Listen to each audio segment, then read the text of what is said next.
6টার আগেই কালকে ভবানী ভবনে গেছি এবং 11:30টার কাছাকাছি ইন্টারোগেশন বা প্রশ্ন উত্তর পর্ব শেষ হয়, প্রায় 5.5 ঘন্টা ধরে চলে। আগামী 14 তারিখ অ্যাপিয়ার করার জন্য বলা হয়। আমি 14 তারিখ অ্যাপিয়ার করবো। আবার আমাকে দিল্লিতেও তদন্তকারী সংস্থা যখন ডেকেছে আমি গেছি, কলকাতাতেও নিজাম প্যালেস হোক, সিজিও হেডকোয়ার্টার হোক, ইডির কাছে হোক, আমি গেছি।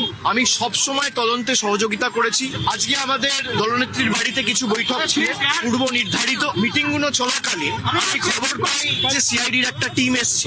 সেক্রেটারির মারফতে তাদেরকে অনুরোধ করি যে আমি এই মুহূর্তে আমার বাড়িতে সশরীরে উপস্থিত নেই বলে আপনারা চিঠিটা অন্য কাউকে দিয়ে দিন, সে রিসিভ করে আমার পক্ষ থেকে নিয়ে নেবে। আপনি আপনার মতো করে যখন ইচ্ছা বাড়িতে চলে আসবেন, নিয়ে বলবেন যে আপনাকে ছাড়া কাউকে আমরা দেবো না। আমি যদি বাড়িতে না থাকি তাহলে আপনাকে অপেক্ষা করতে হবে আমার ফেরার জন্য। তারা যদি পরবর্তীকালে আমাকে ফোন করে আসে, আমার সাথে যোগাযোগ করে আসে এবং আমাকে বলে কোন সময় গেলে আমি বাড়িতে থাকবো, তখন নোটিশ দেবে, আমি নিশ্চিতভাবে জানাবো। আজ অভিষেকের বাড়ির সামনে একেবারে টান টান উত্তেজনা। গতকাল সিআইডি হাজিরা দিয়েছেন, সিআইডি হাজিরার পর আজ ফের নোটিশ অভিষেক বন্দ্যোপাধ্যায়কে। কারণ ডিজে মন্তব্য, ভোট প্রচারের ডিজে মন্তব্য, সেই মন্তব্যের তদন্তেও সিআইডি। বিকেলে নোটিশ নিয়ে কালীঘাটে যান তদন্তকারীরা এবং বেশ কিছুক্ষণ অভিষেকের জন্য অপেক্ষা করেন তারা। কারণ সেই সময় অভিষেক বন্দ্যোপাধ্যায় বাড়িতে ছিলেন না, তিনি ছিলেন মমতা বন্দ্যোপাধ্যায়ের বাড়িতে। অভিষেক বাড়ি ফিরতেই নোটিশ ধরায় সিআইডি।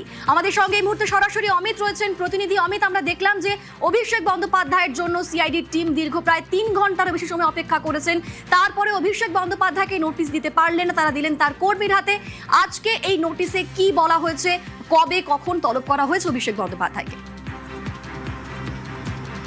দেখো, নির্বাচনী প্রচারে 4 তারিখ ফল ঘোষণার পর ডিজে বাজবে এই যে মন্তব্য তিনি করেছিলেন, তারই প্রেক্ষিতে সেই মামলাতে আগামী মঙ্গলবার অর্থাৎ 16 জুন ভবানী ভবনে বেলা 11টা নাগাদ অভিষেক বন্দ্যোপাধ্যায়কে তলব করা হয়েছে সিআইডির তরফে।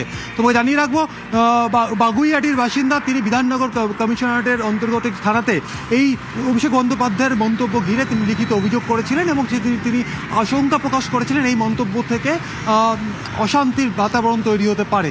তারই ভিত্তিতে বিধাননগর সাইবার পিএস একটি মামলা রুজু করেছিল অভিষেক বন্দ্যোপাধ্যায়ের বিরুদ্ধে এবং বিধাননগর সাইবার পিএস ইনভেস্টিগেশন এগিয়ে নিয়ে যাচ্ছিল।